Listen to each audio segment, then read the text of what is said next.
지금부터 발제는 우리 서덕성님께서 나머지 부분은 우리 진행해 주시죠.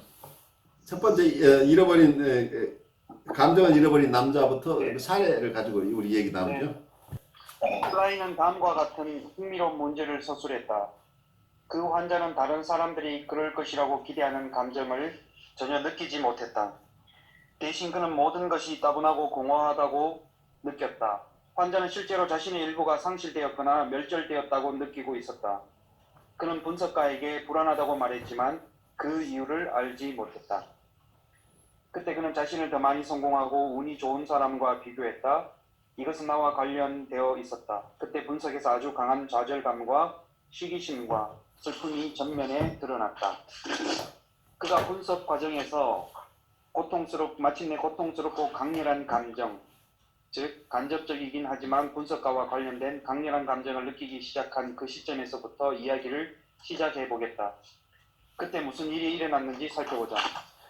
내가 그 감정들은 분석가인 나를 향한 것이고 그가 나를 파괴하고 싶어 한다고 해석을 했을 때 그의 기분이 급격히 변했다. 그는 가라앉은 어조로 아무 감정 없이 천천히 자신은 모든 상황으로부터 멀리 떨어져 있는 것 같다고 말했다. 그는 내 해석이 맞는 것 같지만 그것은 중요하지 않다고 덧붙였다. 실제로 그에게는 더 이상 원하는 것도 없었고 걱정할 것도 없었다. 클라인은 이러한 환자의 말이 감정을 잃어버린 자신의 모습을 극적으로 보여주고 있다고 보았다. 그녀의 해석을 통해 그는 어떤 직접적인 감정, 즉 아마도 성공한 분석가를 향한 직접적인 감정과 직면하게 되었다. 그 순간에 그는 그 감정을 상실했다. 즉 아주 분명히 어떤 것이 사라졌다. 그 경험은 그에게 실제적인 변화를 가져다 주었다. 그가 그것은 별 문제가 되지 않는다고 말했을 때 그의 어조 역시 가라앉았다. 해석에 대한 이러한 반응은 매우 흥미롭다.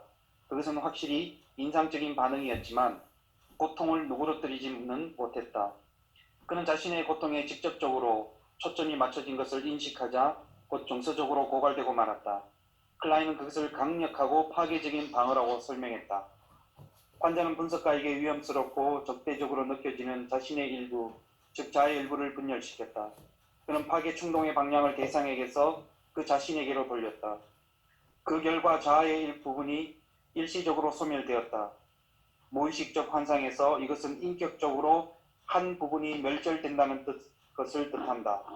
파괴적 충동을 자신의 인격의 한 부분으로 향하게 하고 계속해서 정서를 분산시키는 방어 기제를 사용함으로써 그의 불안은 잠재된 상태로 유지되었다. 여기서 불안을 뭐라고 얘기했죠? 멸절 불안이라고 얘기했나요? 원래 이게 annihilation이라는 용어를 써요. annihilation anxiety. 그러니까 자기 스스로 자기의 어떤 퍼스널리티의 파트가 자기의 인격의 일정 부분이 말살되는 거죠. 이게 멸절된다고 하는 annihilation이라는 개념으로 우리가 이해를 하고 가죠. 네. 처음에는 분석가를 향한 파괴 충동은 너무 강렬하거나 너무 직접적인 것으로 느껴졌다. 그는 자신의 좌절과 시기심과 슬픔을 외면했다. 그러나 결정적인 문제는 그런 감정들이 없어진 것이 아니라는 점이다. 오히려 그것들은 그 개인을 취약한 상태에 처하게 만들었다. 그는 더 이상 대상과의 정서적으로 접촉할 수 없게 되었다. 그는 모든 상황으로부터 정서적으로 멀리 떨어져 있다고 느꼈다. 그는 아무것도 중요하지 않은 것으로 경험했다. 그때 클라인은 그의 감정이 결여된 것은 자신의 감정을 느낄 수 있는 능력이 공격당했기 때문이라고 생각했다.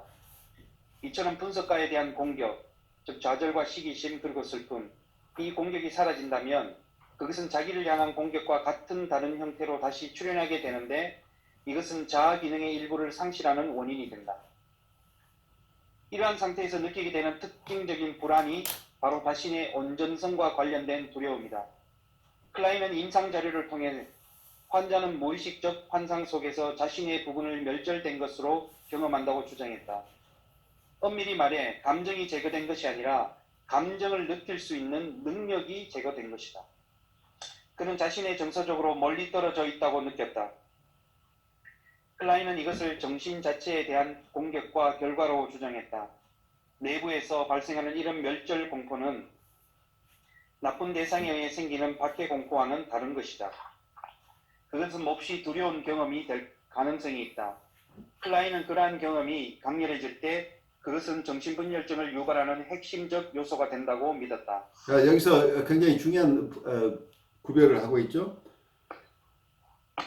persecution이라고 하는 것, 박해불안과 여기서 annihilation anxiety를 구별을 하고 있죠. 박해불안이라고 여기서 클라인이 얘기하고 있는 것은 paranoid fear of persecution by a bad object죠. 나쁜 대상으로부터 자기 나쁜 대상으로부터 박해받을 두려움이죠. 편집적 공포. 이때 여기서 persecution이라는 용어를 쓰고 있는데 여기서 annihilation이라는 것은 자기 스스로가 자기의 일부를 멸절시킨다는 얘기죠. 그게 자기의 이고는 어떤 기능이라고 보죠. 그러니까 자기의 기능의 일부, 자기 이고의 일정 부분을 멸절시킨다고 하는데 여기서 여러 가지 질투심이나 공격성이나 이런 게 있다고 하면 그 정서 자체가 없어지는 게 아니고 그것을 느낄 수 있는 우리의 기능이 사라진다. 그러니까 이해하거나 느낄 수 있는 우리의 기능이 사라진다고 하는 게 이게 이제 심해지는 경우에 정신분열증 환자들에게 드러나는 현상이죠. 분열증 환자들이 아무것도 통합적으로 생각할 능력 그리고 어떤 느낌을 포착할 수 있는 어떤 힘들이 없죠. 아무 정서도 느끼지 못한다. 정서를 느낄 수 있는 능력이 없다는 거죠. 이게 파괴됐다는 얘기예요. 그래서 이고가 자기의 기능의 일부 혹은 자기의 부분을 멸절시켜버리는 이런 거죠. 그런데 이것은 자기 안에 있는 어그레션이 결국 대상을 향하지 않고 자기 스스로를 공격했다는 얘기예요. 그래서 자기가 자기를 공격한 거죠. 그래서 이 개념은 굉장히 중요한 개념이고 우리가 사람들을 이해하거나 우리를 이해할 때 잘 봐야 되는 부분이죠. 우리가 우리 스스로의 기능을 일정 부분 공격할 가능성이 항상 있다고 하는 것. 그 다음 부분으로 가면서 이해를 좀 더 해보죠. 네. 무언가를 잃어버린 이러한 상태가 실제로 정신에 대한 공격으로 이해될 수 있기 위해서는 보다 많은 증거가 필요하다. 예를 들면 그러한 공격과 억압은 구별될 필요가 있다. 억압은 정신 내용의 일부를 무의식적으로 만들어 버림으로써 그 정신 내용들이 의식에서 배제되는 것을 가리킨다. 이와는 대조적으로 편질 분열적 자리에서의 분열은 정신의 능력, 자아의 일부를 제거하는 것을 가리킨다. 임상자료에서 분열과 억압이 어떻게 대비되는지를 보여주는 사례로 공격성을 분리시킨 남자의 사례를 꼽을 수가 있다. 다음의 사례는 인격의 깊은 분열로 인해 자기 인식 능력이 제거되고 판단 능력까지 제거되는 모습을 보여준다. 욕구를 가질 수 있는 능력을 상실한 여자. 한 여성 환자는 정서적으로 중요한 것을 인식하는 능력의 상실을 보여주는 시각장애인으로 나타난 그런 꿈을 꾸었다. 그녀는 조울증 환자였는데 분석을 받는 동안 많이 호전되었다. 클라인은 정신분석이 진행되면서 그녀의 반복되는 우울감이 멈추었고 그녀의 성격과 대상관계가 변화가 되었다고 보고했다. 내용은 그녀는 조적 유형이 아닌 실제의 행복감을 느끼게 되었을 뿐 아니라 여러 방면에서 생산적이 되었다. 그때 부분적으로는 외부 환경으로 인해 또 다른 단계가 시작되었다. 여러 달 계속된 치료의 마지막 단계에서 환자는 특별한 방식으로 분석에 협력했다. 그녀는 정기적으로 분석을 받으러 왔고 아주 자유롭게 연상했으며 꿈을 이야기했고 필요한 분석 자료를 제공했다. 그러나 그녀는 나의 해석에 전혀 정서적인 반응을 보이지 않았고 그것을 몹시 경멸했다. 앞서 다룬 환자의 일시적인 상태에서처럼 이 환자도 정서적인 반응을 전혀 보이지 않았다. 이 환자 역시 그런 상태에서 자신의 무능력을 인식했고 그것을 숨기라고 말했다. 그녀는 자신의 감정을 느끼는 대신에 감정에 대한 언급하는 것에 대해 분석가를 공격했다. 물론 단순히 해석이 잘못되었기에 정서적인 반응이 없을 수도 있다. 그러나 의식적 경멸은 해석에 대해 뭔가가 행해지고 있음을 말해주고 있고 따라서 결코 무의미한 것이 아니다. 이 단계에서 그녀는 분석을 끝내기로 결정했다. 외부 환경이 이 결정에 중요하게 영향을 끼쳤고 그녀는 마지막 면담 날짜를 못 받았다. 분석을 끝내겠다는 환자의 결정은 분석 작업의 중요성을 부정하는 의미를 갖고 있다. 분석을 종결하는 이유는 아주 실질적인 것이다. 그러나 다른 무의식적 태도들이 실제적인 문제 뒤에 숨겨져 있을 수도 있다. 예컨대 해석에 대한 거절과 종결에 대한 명백한 무관심은 자신에 대한 공격으로 인해 분석에 대한 정서적 반응을 인식할 수 있는 능력이 제거되었음을 나타낼 수 있다. 그것은 앞에 환자가 사용한 방어와 동일한 것일 수 있다. 실제로 경멸은 해석된 감정에 대한 공격을 나타내는 것일 수 있다. 이것은 과연 사실인가? 다른 말로 바꿔 말해서 그녀의 무의식적인 반응은 분석에 대한 그녀의 의식적인 거절만 남겨놓은 채 완전히 제거될 수 있는가? 마지막 면담에서 제시된 환자의 꿈이 이 질문에 답해주고 있다. 눈이 보이지 않는 것을 매우 걱정하고 있는 한 맹인이 있었다. 그는 환자의 옷을 더듬어서 단추가 어떻게 채워져 있는지 알아내면서 위안을 얻는 것처럼 보였다. 꿈속의 옷은 단추를 목까지 채우는 그녀 자신의 드레스를 생각나게 했다. 환자는 이 꿈에 대해 두 가지 연상을 덧붙였다. 그녀는 약간의 저항과 함께 그 맹인이 그녀 자신인 것 같다고 말했다. 꿈속의 인물은 환자 자신의 일부인 것으로 보인다. 그러나 그것은 꿈에서 다른 사람, 즉 맹인으로 나타났기 때문에 당시에는 자신으로부터 소외되어 있는 부분임이 분명했다. 목까지 단추가 채워진 옷에 대해 언급하면서 그녀는 자신이 다시 숨어있는 상태라고 말했다. 이 연상은 그녀의 숨어있는 상태를 정서적으로 차단된 마음의 상태와 연결시켜준다. 그러나 꿈은 이런 닫힌 상태에 대해 그녀가 실제로 관심을 갖고 있음, 맹인이 드레스에 단추가 채워져 있는지를 확인하기 위해 손을 더듬었다. 있음을 보여준다. 말하자면 그녀는 실제로 그것에 대해 매우 걱정하고 있었다. 그러나 그러한 걱정은 그녀의 의식적인 관심에서 제거되었다. 맹인이 되었다. 그러니까 연결 더듬었다는 것, 있음을 되었다. 그것은 그녀가 정서적으로 반응을 할 수 있는 능력을 송두리째 상실했음을 보여주는 꿈의 방식이었다. 내용을 보면 나는 그녀가 자신의 어려움을 보지 못하고 있고 그녀의 삶의 여러 상황에서뿐 아니라 분석과 관련해서 내린 그녀의 결정이 그녀의 무의식적 인식과 조화를 이루지 못하고 있다는 사실을 꿈이 알려주는 것이라고 말해주었다. 이것은 또한 그녀가 숨어있다는 것을 인정한 것에서도 볼 수 있는데 이것은 그녀가 스스로를 정서적으로 차단하는 경향을 가지고 있음을 말해주는 것이며 그녀는 이 점에 대해서 분석 이전 단계에서 잘 알고 있었다. 따라서 그녀의 무의식적 통찰은 물론 의식적 수준에서 이루어진 어떤 협력, 즉 그녀가 맹인이요 숨어있다라는 인식까지도 전체 인격으로부터 나온 것이 아니라 단지 인격의 고립된 부분으로부터 나온 것이었다. 그 꿈은 환자의 인격 구조가 어떻게 여러 부분으로 나누어지는지를 보여준다. 그녀의 한 부분은 분석의 필요성을 보지 못한 채 분석을 종결하고 있고 다른 부분은 그녀의 숨기와 정서적으로 차단하기를 인식하고 그것에 대해 걱정하고 있다. 그리고 인식하고 걱정하는 부분은 눈먼 상태로 자천되어 그녀의 다른 부분들과 분석가로부터 떨어져 나갔다. 그녀의 인격의 부분들은 나와 협력하지 않았을 뿐 아니라 그 부분들끼리도 서로 협력하지 않았다. 그녀의 걱정과 분석을 끝내겠다는 자기 충족적인 결정은 그녀가 분열되었음을 보여주고 있다.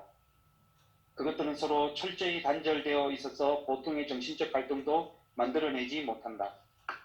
그의 인식은 완전히 제거되었고 따라서 그는 눈이 멀게 되었다.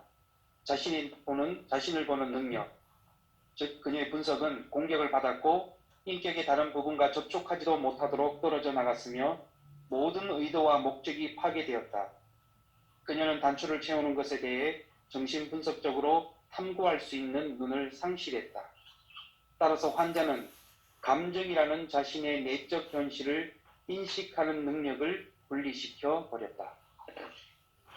이 과정에 포함된 공격성의 성질은 다음 사례에서도 드러나고 있다. 살인적 공격성이 심하게 시달리는 한 환자는 결국 그의 인격의 I 부분을 죽이는 꿈에서 드러나고 있는 폭력적인 환상에 의존하게 되었다. 뒤에 나오는 사례, 모하게 확정된 남자도 이와 비슷한 자기 파괴적 정신 기제를 보여주는데, 이런 기제를 심하게 사용할 경우 정신이 심하게 붕괴되어 정신증을 발생시킬 수 있다. 자기를 파괴하는 이러한 관계에 대한 후기 이해는 도착된 내적 관계의 사례에서도 볼 수 있다. 자, 여기서 우리가 계속 사례를 볼 텐데 여기서 잘 봐야 될 게 퍼스널리티라고 우리의 인격의 일정 부분들이 분열됨으로써 각각 분열된 부분끼리 컬래버레이션 협력이나 상호 관계가 일어나지 않는 거죠. 그러니까 분열돼 있다고 하는 것은 억압된 거다고 다 리프레션하고 스플릿을 달리 보는 거죠. 억압되는 것은 무의식에 가둔 건데 어떠면 이 분열된 것은 서로가 서로를 모르고 있을 뿐이에요. 그래서 아마 코브시 얘기할 때 호리존탈 스플릿, 버티컬 스플릿, 수직적 분열, 수평적 분열이라고 하는 개념을 써서 또 얘기를 하죠. 그래서 여기서 분열이라는 건 훨씬 더 원시적인 기제예요. 억압이라고 하는 것은 상당히 발달한 방어 방식이고 가장 원시적인 방어 기제가 분열이라고 하는 거죠. 그래서 정신병적인 환자들은 억압이 거의 불가능한 사람들이에요. 억압이 일어나는 게 아니고 분열이 일어난다. 그래서 인격 자체가 균열이 생겨버린다.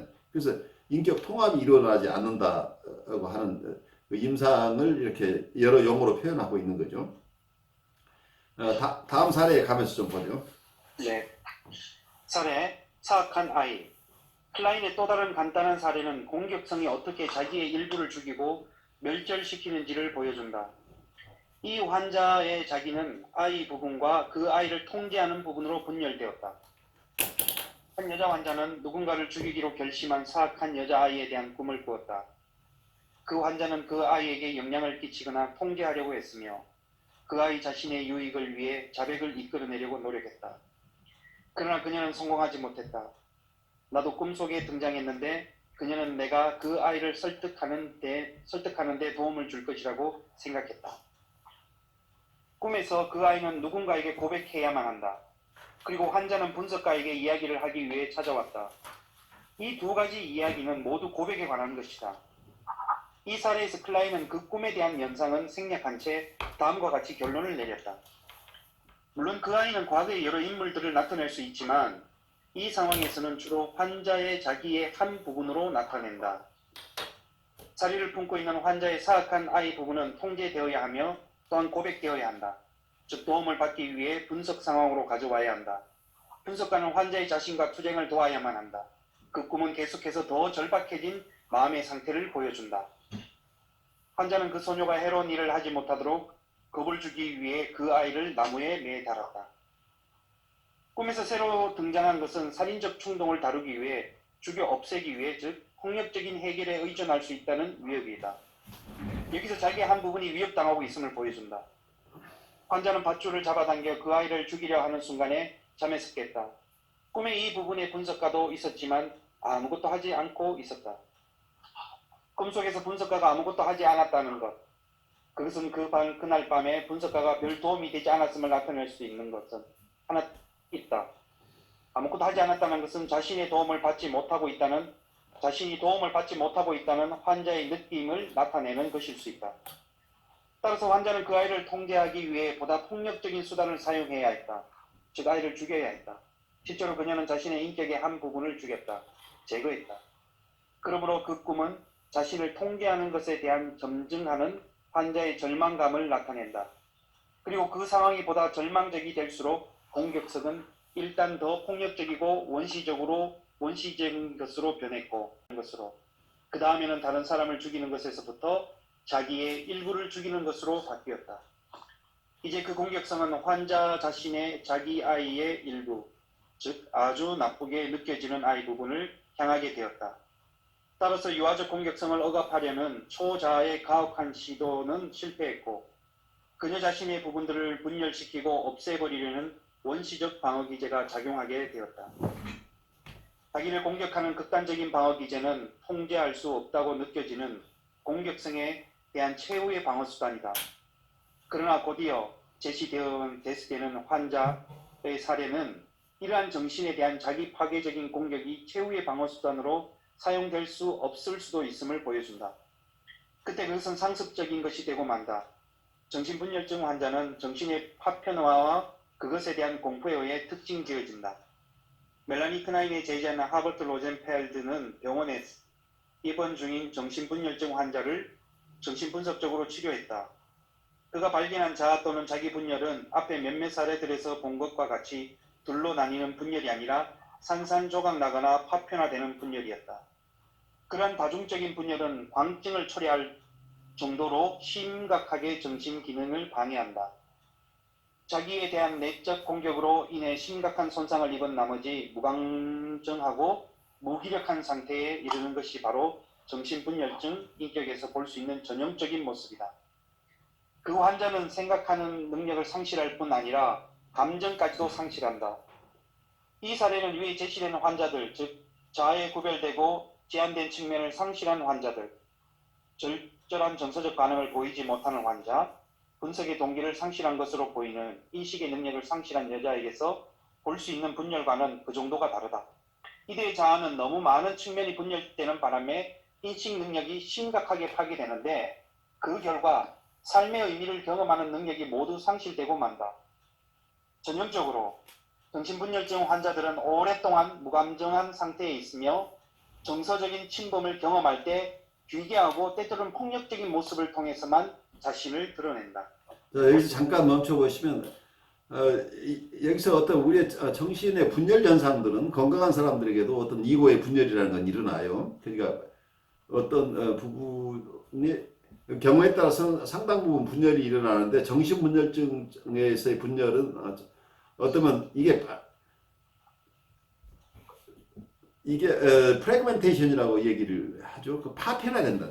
그 정신이 일정 부분과 일정 부분이 이렇게 분열된다 이런 정도가 아니고 우리의 이고의 기능 전체가 그냥 박살이 나버리니까 이게 통합해내서 하나의 인격이 형성이 되지 않는다는 거예요. 그래서 이분들은 어떤 생각을 통합적으로 해낼 능력도 없고 느낌을 갖지도 못하는 정서나 생각을 잘 해낼 수 없을 만큼 이고가 파괴됐다고 하는 이고는 어떤 우리의 정신의 기능들을 이고라고 얘기할 수 있어요. 이 기능들이 상실된 거죠. 그래서 심한 긴장증 환자들, 정신분열증 환자 중에 아주 심한 분들은 아무 생각도 느낌도 가지지 못하고 어떤 행동도 마치 마네킹이 움직이는 것처럼 옛날에 독일 병정이 움직이는 것처럼 그렇게 동일한 행동 패턴을 반복하고 있지만 생각할 능력, 느낄 능력들이 사라져버린다. 그러니까 정신기구가 어떤 면에서 우리 이고가 풍지박산이 나 있는 상황이죠. 그래서 이 분열이라고 하는 것은 매드니스로 가는 길이라는 얘기예요. 그러니까 사이카틱한 상태로 분열이 어떤 경우에서는 우리의 건강한 사람들도 우리가 observing 이고하고 그리고 관찰하는 자기하고 익스피리언싱 이고 이런 자기의 경험을 하고 자기를 사유하는 능력 이런 정도의 분열이라는 건 정상적이고 우리 건강한 분열이죠. 이런 분열하고 달리 어떤 정서는 부분적인 어떤 것은 자기가 도저히 감당할 수 없는 생각이란 혹은 정서를 억압하는 수준이 아니고 그냥 아예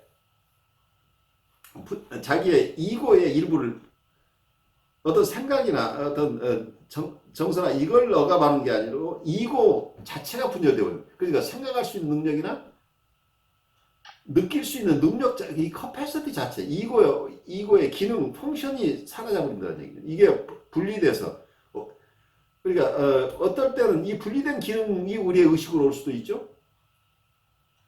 그렇지만 어떨 때는 이 기능이 없는 상태죠. 그래서 통합된 인격이 아니라는 거죠. 분열된 상태에 있는 사람은 어느 상태, A라는 상태에 있다 갑자기 B라는 상태로 넘어가는데 이 사람은 이 인격의 통합성이 없다는 얘기예요. 아까 나한테 아주 친절하던 사람이 잠시 후에 보면 전혀 다른 매드니스를 보이고 있는 거죠. 그러다가 또 어느 시점에서 또 다른 인격이 뛰쳐나오는 그 인격 자체의 통합성들이 없는 거죠. 분열이 심한 경우에는. 그래서 분열이 이렇게 방어 기제로서의 분열이 일어나는데 방어 기제로서 분열이 자기를 보호하기 위해서 이런 방어를 사용하는데 이게 지나치게 분열이 심해지다 보면 도저히 이제 하나의 통합된 인격으로 기능할 수 없는 매드니스 상태로 광적인 상태, 그 사이코시스 상태, 정신증 상태로 가게 된다는 거죠. 그래서 정신증 상태를 여기서 허버트 로젠펠드나 비온 같은 사람은 정신증 상태에 있는 사람을 해석적으로 치료해내려고 하는 이런 노력이에요. 그러니까 잘 보시면 이분들의 기법은 굉장히 첨단의 기법이라는 얘기예요. 그러니까 어떤 면에서는 해석적인 접근을 통해서 사이코시스를 고쳐내겠다고 하는 이런 시도는 여기서 대상관계 이론가들에게서 어떤 새로운 영역을 개척하고 있는 부분이에요. 근데 이런 해석적인 접근을 하는 방법이 어떤 대상관계 이론 쪽에서 정신분열증 환자를 보는 방법이지만 미국의 현대정신분석 쪽에서는 이런 해석적인 접근보다는 이모셔널 커뮤니케이션을 통해서 이분들을 치료해내려고 하는 또 다른 시도들이에요. 그래서 두 가지 다 잘 훈련된 임상가들은 대상관계적으로도 이러한 정신분열증 환자를 치료해낼 수 있다고 봐요. 마찬가지로 현대정신분석 쪽에서 보는 해석에 의존하지 않고 해석이 워킹할 때는 언제든 해석을 하지만 그보다는 주로 이모셔널 커뮤니케이션을 통한 어떤 조이닝이나 미러잉 이런 기법들을 통해서 환자를 돕는 방법을 통해서 정신분열증 환자들을 도울 수 있다고 하는 이 두 가지 흐름들이 다 정신분열증 환자에게 큰 도움을 주는 기법이라고 이해하시고 우리 그 다음으로 가보죠. 네. 사례, 모호하게 확장된 남자. 이 환자는 분석가와 정서적 접촉을 거의 하지 못하는 것으로 보였다. 그는 만성적 정신분열증 환자였고 그의 사고하는 능력과 의미를 의사소통하는 능력은 심각하게 손상되어 있었다. 다음에 서술되는 면담을 하기 직전에 그는 간호사 한 명을 폭행했다. 그는 자신의 아버지 그리고 그녀와 함께 차를 마시던 중에 그녀가 그의 어깨에 다정하게 팔을 얹자 그녀의 관자놀이를 세게 눌렀다. 이 사건은 토요일에 일어났다. 그는 월요일과 화요일에 계속해서 침묵했고 방어했다. 수요일에 그는 몇 마디 말을 했는데 자신이 전 세계를 파괴시키겠다고 했고 나중에는 두렵다고 말했다. 그는 여러 차례 엘리, 즉 하나님을 찾았다. 여기서 우리는 만성 정신분열증 환자의 전형적인 의사소통, 즉 무감정하고 연결되어 있지 않으며 파편화된 것을 볼 수 있다. 그것은 그의 마음 상태를 보여준다. 어떤 점에서 그는 자신의 의미 세계를 실제로 파괴시켰다. 말하는 동안 그는 몹시 풀이 주고 있었고 고개를 푹 숙이고 있었다. 나는 그가 X 간호사를 공격했을 때 전 세계를 파괴시켰다고 느꼈으며 하나님만이 그가 한 행동을 바로잡을 수 있다고 느꼈다고 했었겠다. 일단 최근의 사건이 환자에게 극단적인 그리고 종말론적인 영향을 끼쳤음을 인식하고 나면 그 파편화된 말이 갖는 의미를 복원할 수 있는 것으로 보인다. 그러나 우리는 로젠펠드의 견해에 동의할 수 있을까? 그가 과연 제대로 의미를 발견했는가? 환자는 침묵했다. 환자의 이러한 반응은 그 해석의 타당성을 증명해주지 않는다. 따라서 로젠펠드는 그의 설명을 계속한다. 그가 죄책감을 느꼈을 뿐만 아니라 내부와 외부에서 공격당하는 것에 대해 두려움을 느꼈다는 나의 해석이 이어진 후에 그는 조금 말할 수 있게 되었고 나는 더 이상 견딜 수 없어요 라고 말했다.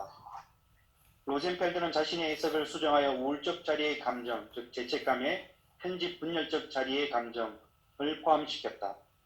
그러자 보다 직접적으로 접촉하는 순간이 발생했던 것, 즉 나는 더 이상 견딜 수 없어요 라는 직접적인 말에서 발생했던 것으로 보인다. 이것은 실망을 나타내는 매우 분명한 정서적 반응이었다. 이 면담에서 처음으로 나타난 적절한 반응인 것 같았다. 그러나 그 후 환자는 다시금 의사소통을 할 수 없는 상태로 되돌아갔다. 그는 테이블을 응시하면서 모든 것이 모호해졌어요. 이 세상의 모든 남자들이 무엇을 느낄 수 있을까요? 라고 말했다. 나는 그가 더 이상 자기 내부와 내부의 죄책감과 불안을 감당할 수 없었기 때문에 그의 우울과 불안과 감정 그리고 그 자신까지도 외부 세계로 옮겨 놓았다고 해석해 주었다. 그 결과 그는 모호하게 확장되어 수없이 많은 남자들이 되었다고 느꼈고 그러한 자신의 모든 부분들이 무엇을 느낄 수 있을지 궁금했다. 이것은 연상의 거의 또는 전혀 없는 해석에 해당한다. 아마 그것은 분석가의 직관에서 나온 것이거나 아니면 환자의 이런 경험 유형에 대한 분석가의 지식에서 온 것일 것이다. 그것은 고도의 독창적인 해석이며 부분적으로는 정신분열증 환자에게서 발생하는 분열과 투사 과정에 대한 이해에서 온 것이다. 그 반응을 검토하기에 앞서 나는 해석이 회복시키려고 했던 의미를 요약해보겠다. 로젠펠드는 환자의 의사소통을 기괴하기는 하나의 일관성 있는 내용으로 설명했다. 간호사에 대한 박해적 상황, 그건 공격성을 자기에게로 향하게 하는 것을 통해서 다뤄질 수 있었다. 그 결과 자기의 파편들이 여러 다른 대상들로 확산되었다. 이것이 로젠펠드가 환자에게 말해준 환자의 환상 내용이었다. 환자의 자기 부분들이 투사되어 실제로 외부 대상 안에 자리 잡게 되는 이러한 환상은 투사적 동일시라고 불린다. 이 기괴한 정신 과정은 8장에 나오는 여러 사례들에서 찾아볼 수 있다. 이것은 환상이 구체적인 현실로 간주되도록 만드는 놀라운 과정이다. 환자의 정신은 넓게 퍼지는 것을 통해서 고갈되고 무력해지며 그의 의미 체계는 파편화되고 분산된다. 이런 놀라운 해석의 정확성은 이어지는 환자의 반응에 의해 판단될 수 있다. 그때 그는 자신의 굽은 손가락을 바라보면서 나는 더 이상은 못하겠어요. 아무것도 할 수 없어요 라고 말했다. 다시 한번 우리는 무거운 절망감에 대한 그의 갑작스런 의사소통과 접촉했다. 그것은 직접적이고 분명했으며 감정이 담겨 있었다. 그것은 분석가와 그리고 우리와 접촉할 수 있는 것이었다. 그 후에 그는 약간 굽은 나의 손가락을 가리키면서 나는 이 손가락이 두려워요 라고 말했다. 일종의 동일시가 발생했다. 환자의 신체 일부가 분석가의 일부와 연결되었다. 로젠펠드는 이것을 환자의 어떤 것이 외적 대상에서 발견된다는 것의 해석을 확인해 주는 것으로 간주했다. 그렇다면 환자는 자신의 어떤 부분을 투사했는가? 환자의 손가락은 무엇을 나타내는가? 환자의 굽은 손가락은 종종 그의 질병을 나타냈고 그의 손상된 자기를 나타냈다. 나는 그에게 그는 자신이 다룰 수 없는 자기 자신의 일부 또는 문제를 내 안에 두었고 나를 그 자신으로 만들었을까봐 걱정하고 있으며 또한 내가 그에게 보복할 것 같아서 두려워한다고 해석해 주었다. 여기에서 두 사람의 굽은 손가락 사이의 우연의 일치가 효과적인 의사소통 방식으로 사용되고 있다. 환자는 자신의 정신이 손상되었다고 느꼈고 그의 굽은 손가락은 그의 손상된 부분을 나타내는 적절한 수단이었다. 또한 분석가의 손상된 손가락은 환자가 자신의 손상된 정신 내용을 분석가에게 어떻게 집어넣는지를 그래서 그것을 자신에게 어떻게 비워냈는지를 보여주었다. 굽은 손가락은 일종의 의사소통의 수단으로 기능했을 뿐 아니라 환자가 분석가에게 어떤 것을 투사했다는 실제적이고 구체적인 증거이기도 했다.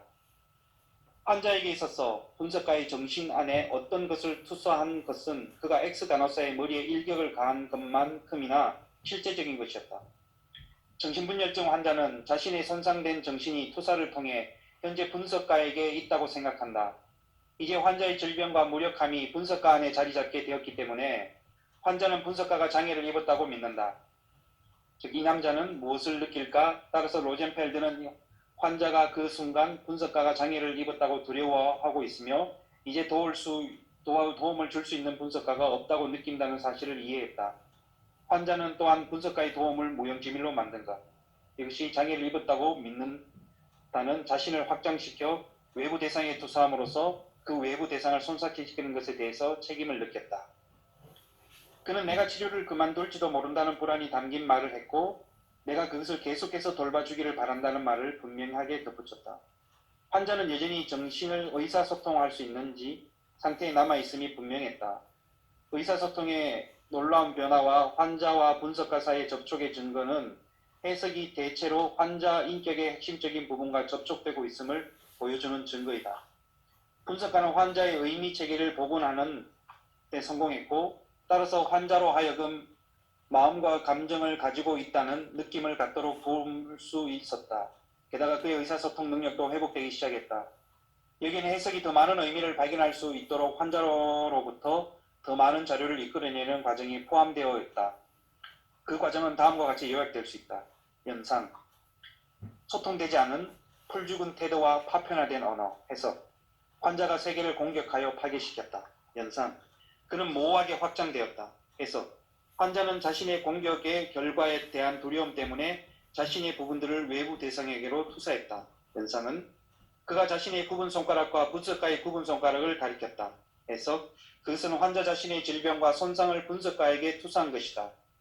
연상, 분석가가 손상을 입고 그로 인해 분석가를 상신할지도 모른다는 두려움. 분석가가 환자의 파편적인 의미를 일관성 있는 언어와 의사소통으로 조립해 줄 때 환자는 자신을 이해하고 분석가와 의사소통하기 위해 더 많이 노력하게 된다. 이 자료에서 발견되는 한 가지 중요한 특징은 내사가 강조되는 앞에서 제시된 다른 사례들과는 대조적으로 투사가 두드러지게 사용된다는 점이다. 사실상 1950년대 이후로 클라인 학파의 정신분석은 투사 과정의 보편성과 중요성을 이해하는 방향으로 꾸준히 변화해왔다. 자, 여기까지 아주 애써 주셨어요.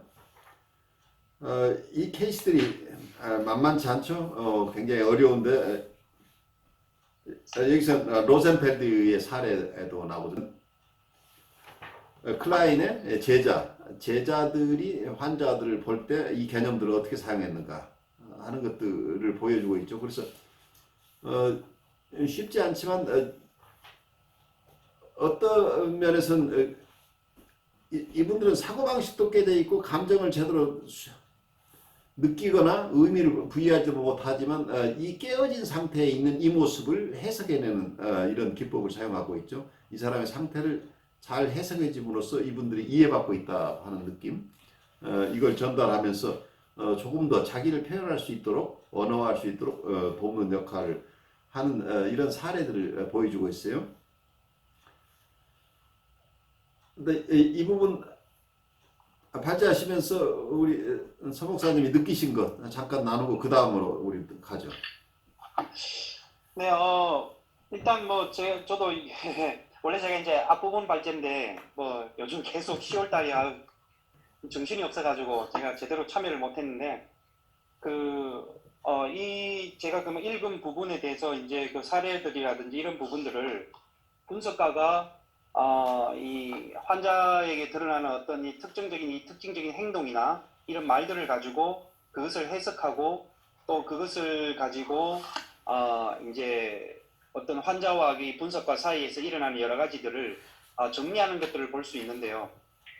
그러면서 이제 제 눈에 들어왔던 어떤 무감각이라든지 무감정이라는 것들이 굉장히 이제 저한테 좀 이렇게 들어오는 것 같았습니다. 예. 왜냐하면 왜 이게 아까 교수님께서도 말씀하셨지만 어떤 정상적인 부분에서도 이러한 증상들이 일어난다고 봤을 때 어떤 사람들이 자기가 가지고 있는 어떤 감정이라든지 그것들을 솔직하게 이야기하고 또 드러내고 한다면 오히려 그것이 더 좀 뭔가를 관계를 개선하거나 아니면 그것들이 어떤 것인지를 해석할 수 있는 요인이 된다는데 근데 어떤 시간이 가면 갈수록 사람들 속에서 어떤 관계성 속에서 어떤 차단되는 것 그리고 감정의 표현이 사라지는 것 또 무감각해지는 것 반응이 없는 것 이런 것들을 볼 때 제가 받는 느낌들이 뭐냐면 어떤 전체적인 집단이 계속해서 뭔가 이게 어떤 외부의 환경이라든지 요인이라든지 스스로 자기들이 방어를 많이 하면서 그것을 감정을 절제하고 또 감정을 완전 억압하면서 스스로 어떤 관계를 맺기 싫어하게 되고 또 거리를 두고 그러다 보니까 느껴지는 것들은 굉장히 어떤 관계에서 오는 여러 가지 손상된 부분들이 회복할 수 없을 정도로 파괴되어져 간다는 것이 그래서 무감각이라든지 이 무감정 이 어떤 느낌이 없음이 굉장히 지금 어떤 정상적인 집단 구조에서도 이게 중요하고 또 무섭다는 생각을 좀 한 번씩 좀 해봤거든요. 아주 중요한 그래서, 통찰이에요. 네. 예.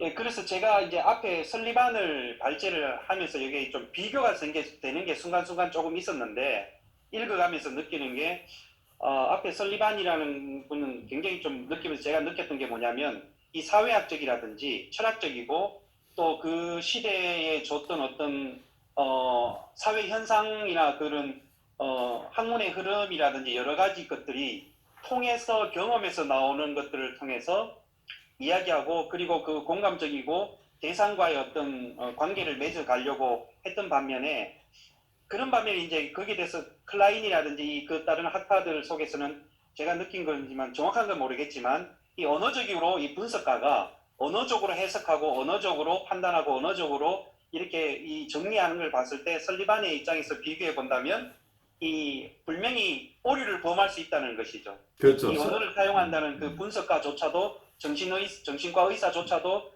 그 언어를 말하면서 그 언어에 자기가 마술적인 것에 표현되어 있지만 더 마술적으로 자기를 합리화시켜 나가기 때문에 그래서 이제 이런 부분들을 보면서 어떤 느끼는 것들이나 좀 이렇게 하다 보니까 비교되는 것들도 있고요. 아주 중요한 비교가 여기 일어나고 있죠. 네네. 그래서 이제 좀 이런 편집 분열적인 이런 자리들을 보면서 이 케이스를 통해서 느끼는 게 이게 이제 어떤 집단이나 어떤 개인적으로 이게 파편화된다는 말이 이 말이 저는 그냥 어떤 조금씩 갈라져서 뭐 통합 이런 인테그레이션이 되지 않는 부분을 생각했는데 어떤 사례에서 봤을 때 그 완전히 산산조각 난다는 그렇죠. 그런 의미에서 오늘 또 새로운 어떤 그런 부분을 저는 좀 발견하게 되는 그런 계기인 것 같았습니다. 네. 아주 중요한 부분을 잘 통찰해 주셨고 제일 여러분들이 여기 오늘 이 챕터에서 우리가 잘 봐야 될 게 이고 자체의 분열이라는 걸 보셔야 돼요. 우리가 대상의 분열에 대해서는 상당히 익숙한데 이고 자체가 이고는 우리의 이고의 그냥 우리 자체 우리 셀프나 이고라고 하는 우리라고 하는 것의 일부가 어나일레이션 된다, 멸절된다는 얘기. 결국 분열돼서 서로 갈라져 버린다는 얘기. 그리고 우리 안에 다른 표현으로 스플리팅이 일어나는데, 그러니까 대상이나 어떤 이런 것에 대한 공격성하고 자기에 대한 공격성은 전혀 다르죠. 우리의 기능이 마비되는 거예요. 그러니까 우리의 셀프에 대한 어택이라는 얘기예요. 그러니까 우리가 억압해 놓은 것은 우리가 방어를 풀어주면 이게 우리 의식으로 들어오지만 여기서 분열되어 있다고 하는 것은 내 이고가 하나로 통합되어 있어야 될 내 이고가 통합된 게 아니고 여러 개로 분열되어 있다는 얘기죠. 그러니까 원래 중심 이고라고 하는 어떤 센트럴 이고라는 어떤 페어벨의 개념을 사용한다면 센트럴 이고가 이게 주된 나라고 한다면 지금 분열되어 있는 나가 너무 많아지면 나중에는 이게 너무 산산조각이 나버리면 나의 센트럴 이고 자체가 내 중심적인 자아 자체가 분열된 이고 속에 그냥 하나일 뿐이지 이게 전체를 아우를 수 있는 힘들이 전혀 없는 거죠. 그래서 나라고 하는 존재 자체가 거의 없어져 버리는 상황. 그러니까 분열이 많아진다고 하는 것은 점점 우리가 위축된다는 얘기죠. 내 이고, 내 기능이 하나하나 다 쪼개져 나간다고 한다면 나중에는 다 쪼개진 나만이지 전체적인 나가 없는 상태가 되어버리는 이런 어려움이죠. 그래서 프래그멘테이션이라고 하는 파편화 된다고 하는 게 우리 이고의 분열이라고 하는 것을 우리가 잘 이해를 해야 돼요. 그러니까 우리 스스로가 파괴되어 나간다는 이런 개념으로 이해하면 좋겠어요.